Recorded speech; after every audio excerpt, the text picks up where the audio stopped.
The FDA says it will not make a decision on a vaccine for children under 5 until the agency has more information on whether a third dose will be needed. An advisory panel was set to meet Tuesday to vote on whether to recommend the agency authorize the vaccine for kids 6 months to 4. That is now on hold. The Fox Medical Team's Beth Galvin joins us live with the latest on this. And Beth, parents were told there could be a vaccine by the end of February, but now that's off the table.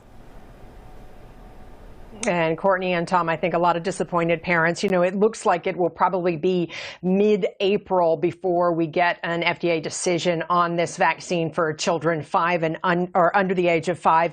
And this comes really amid questions about whether the Pfizer-BioNTech 2-dose vaccine for younger children is really going to be enough to protect them. In December, the company came back with early data from its clinical trials with younger children and said its 2-dose vaccine was safe in younger children, but it failed to really produce an effective immune response in the kids in the 2 to 4-year-old age group of the study. And that raised real questions about whether younger kids are going to need 3 doses of a vaccine or 2 doses of the vaccine. And Pfizer had asked the FDA to go ahead amid the Omicron surge and authorize its 2-dose vaccine. The company had planned to come back later in the springtime with its data on its 3-dose vaccine, which the study is just getting started.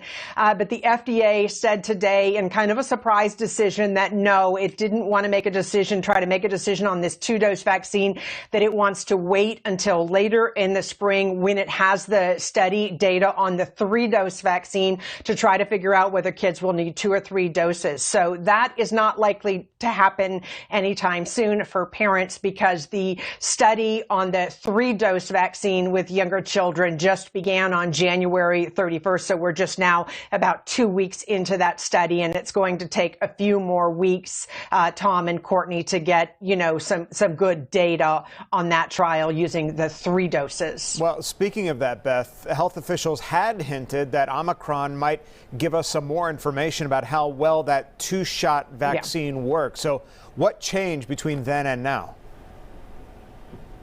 I think, you know, the FDA, the company presents its data to the FDA right before they make a decision and start meeting on this. And I think in lieu of next week's advisory panel meeting, the company presented its data and the experts at the FDA just looked at it and said, hey, there's not enough there to say that this is going to be an effective vaccine with 2 doses for children. We need more data because it looks like it's going to be 3 doses, not 2 doses. So that is why it's getting pushed back, Tom. Yeah, and Beth, many parents of younger children who do plan to get them vaccinated, they say they've been frustrated by the slow progress on a vaccine coming out for kids under the age of 5. So what's the takeaway for them in all of this? So the takeaway is this process is going to be more drawn out, that it's probably going to be, we're going to be well into the spring before we have a decision on this. And we can even, if, you know, they do grant an emergency use authorization of the pediatric vaccine for kids under the age of 5 before we would be able to see them start getting vaccinated. So, you know, most doctors are really recommending, pediatricians are recommending that for these kids who are not eligible yet, who are too young, that parents try to, as much as possible, make sure everyone around these children, Courtney and Tom, is vaccinated. So everybody who can get vaccinated, who's having close contact with younger children, get vaccinated. All right, Beth, thanks.